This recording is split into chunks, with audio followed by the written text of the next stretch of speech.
I'm sorry, Jason, if I'm not really coming together at you and with a coherent opening statement to begin the show, because I lost a lot of brain cells over the weekend with Baby Belushi in town for all you Fan have to say Expo is just Chicago Baby Belushi.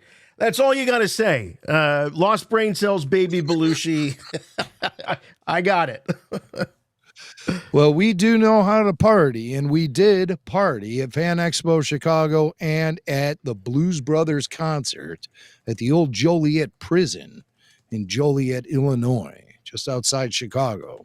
And what a scene it was.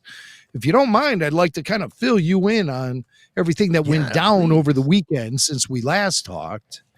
And I have, for those watching the video portion of our show via RFR All Access on Patreon, which is really the only way you can see full show video of Rebel Force Radio, patreon.com/Rebel Force Radio.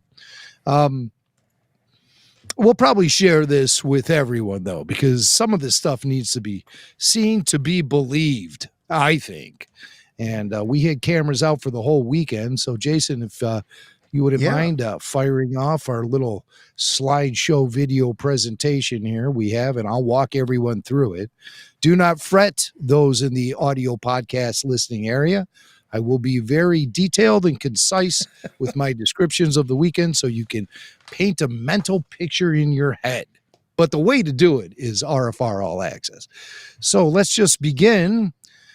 We gathered at the WGN Chicago studios to pay a visit to Wendy Snyder, myself, Michael Mack, Baby Belushi, Dylan Mack, Tyler Page, Suds, and that was our gang. Then we rolled over to the famous Billy Goat Tavern in Chicago, you know, the place made famous by Saturday Night Live.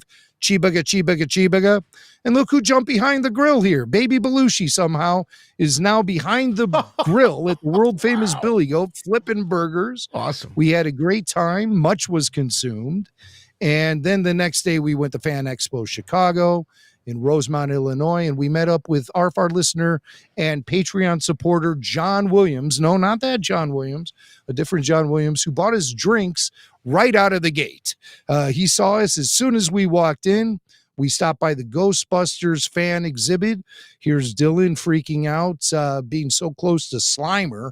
They had a mechanical Slimer there on display that was waving its arms around, and our pal Baby Belushi couldn't help but mime along with the automatronic Slimer. That's I don't say. I think you mean animatronic. That's what I'm trying to say. It's animatronic. Again, the brain cells. Slimer, the brain cells. Thank you, Jim. Then we visited the 501st booth where we did nasty things in the trash compactor display here. Both me and Baby Belushi. It's very childish, immature behavior from the both of us. And here I left Baby Belushi alone in the trash compactor display. Thankfully, he didn't completely knock down the walls. And look who came to visit. R2-D2. Just out of the blue, came to visit. That stopped everything. And we all had to gather around R2. Baby Belushi took off his Jake Blues hat, placed it on R2's dome, and the flash bulbs were popping for this photo op.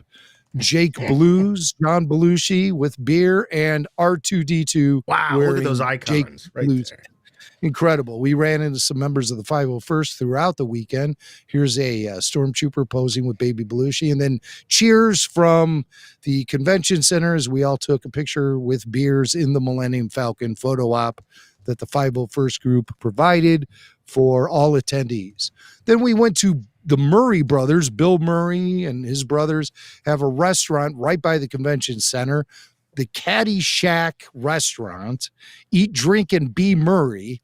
And it's a terrible place. I cannot recommend it. It's an awful restaurant. I mean, really? The only connection it has to Bill Murray and his brothers, there's some Bill Murray posters on the wall. The service was ridiculously horrible. And the bathrooms were like a 10-minute walk away from the actual restaurant itself. We made it to Joliet, to the old Joliet prison for the Blues Brothers concert. Here's a picture of Wendy Snyder drinking some of the Blues Brothers lager that was only available that weekend. And Wendy, of course, had to take it's a a great picture pick. with Baby Belushi, who's wearing his Jake Blues prison blues. So he was Jake at the end of the Blues Brothers movie. It gathered a lot of media gathered around Chris throughout the entire weekend. He appears. This is a documentary crew talking to him. He got to go into the prison for some fun photo ops. And, just because he is really a carbon copy of John Belushi, they took him into the actual cell where they shot the opening scene of the Blues Brothers. Wow. And this is not part of the general tour or anything, but Chris certainly got some special treatment. Everyone wanted to take a photo with him. Here we have one of the nuns from the Blues Brothers movie taking it's a guy in a nun's habit, but he's taking a picture with Chris on the prison grounds. Lots of fans gathered around him. I really am impressed by the way that Chris Sorrentino worked this crowd of 5,000 gathered in the look at him with all the police there. Jeez. Yep. All the cops gathered around him too. And of course I had to take a picture with him. I mean, geez, everyone else is. So I had to get together with Chris over by the porta potties, I believe is where that photo was taken. And here we are. The Babu Freaks were all there. Brian Klein, Tyler Page, Barry Harmon, Billy Mack, and myself. The original Babu Freaks all gathered together in the prison courtyard for the concert. We got up right close and personal, front row, right in the rail, and Jim Belushi pointed out at Chris and said, "Hey, Baby Belushi," while they were performing. You can see from this footage here that I shot that our vantage point was wow. Look at that. Yeah, absolute VIP treatment. And Jim Belushi as Zeke Blues, or Z Blues, I think they call him, and Dan Aykroyd, of course, as Elwood. They were fantastic. We finished the weekend off at the famous Galloping Ghost arcade. Here's Dylan and Chris playing the real Ghostbusters video game. Both those guys are super fans, and it was just an incredible weekend. Also, I have to add, the Galloping Ghost, the world's largest video game arcade in Brookfield, Illinois, on Ogden Avenue, just added their 1,000th video game to the floor. 1,000, different games. There's no repeats on the entire floor. It's the world's largest arcade. They've recently expanded. They have the entire building now, and there's talk about a second floor and maybe even a third floor. So these guys are far from being done in their effort to preserve the history of coin arcade video games. And of course, Chris Sorrentino, as Baby Belushi, is doing all he can to preserve the legacy of John Belushi. I did meet Jim Belushi earlier this year. He was in town for a fundraiser for a blues bar me and my family were regular patrons of. The owner passed away, so we were raising funds for the family. And Jim made a surprise appearance and performed a couple of songs with an all-star Chicago band. And when he came off the stage, me and Michael talked to Jim for quite a while, actually. And I did mention, hey, I'm friends with Baby Belushi. I hope this doesn't ruin my credibility with you, but I am friends with, and right away, Jim knew who he was. And I took the opportunity to say, I do know him, Baby Belushi, pretty well.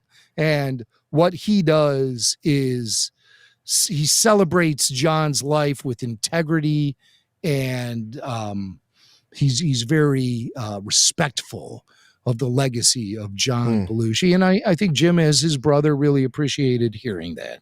So, Baby Belushi was out here partying with me and my family and the Babu Freaks for the first Blues Brothers show at Joliet. And this was the one they called the sequel. And we hope this becomes an annual event. Yeah, I was going to ask, because it was... What a great time. Yeah, it seemed like the first one was like, it's a one and done. We're going to do this one time and that's it. But there was such a huge response to it. They came back, did it again. And there is hope that maybe this will be something they do every year, maybe every couple years. I hope so. There were some roadblocks. Last year they had one scheduled and it was canceled. So Jim and Dan Aykroyd could show a sign of solidarity for the SAG-AFTRA strikes that were happening. Oh my God. So, yeah, that's right. So it got canceled like just a like lifetime weeks ago. before. Yeah. Yeah. First the pandemic, then you had the strikes. There was the writer's strikes, and then there was the actor's strike. Yeah. Wow.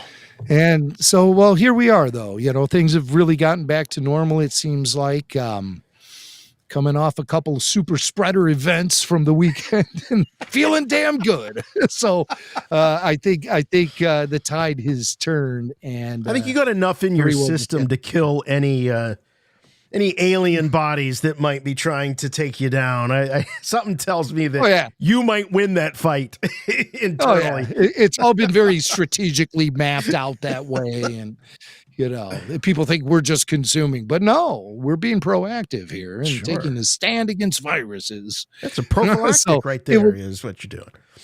It was a great weekend. I just want to thank all the organizers for both events, Fan Expo Chicago and the Blues Brothers Con. They call it the Con.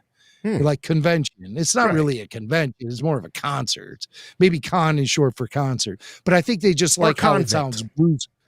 Yes, exactly. Blues Brothers Con happening at the old Joliet prison. And wow, what a spectacular venue for a concert, too. We're just out there in, that's a shooting location for the original Blues Brothers film. Yeah. John is seen walking across the courtyard there, and they put 500 blues lovers there. It was more than just the Blues Brothers. There were some great Chicago blues musicians there. Ronnie Baker Brooks, who I've been watching ever since he was a teenager.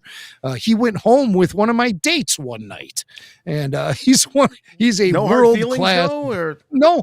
Hey, listen, if Terry was going to go home with anyone, I'm happy it was Ronnie Baker Brooks. And Toronzo Cannon, who I consider the reigning king of Chicago blues these days, along with Curtis Salgado, he's from Oregon, and he was an early influence on John Belushi as far as John's taste in the blues started to evolve and develop. He was out in Oregon shooting Animal House back in the 70s, and he ran into this guy at a bar, and Curtis Salgado and Curtis schooled John on the blues. Wow. As well as Dan Aykroyd did, and all those great Stax musicians they worked with. The guys from Booker T and the MGs made up the Blues Brothers band, along with a lot of other world-class musicians, some guys from the Saturday Night Live band, all put together by Paul Schaefer to facilitate this tribute to blues music that Dan Aykroyd was cultivating.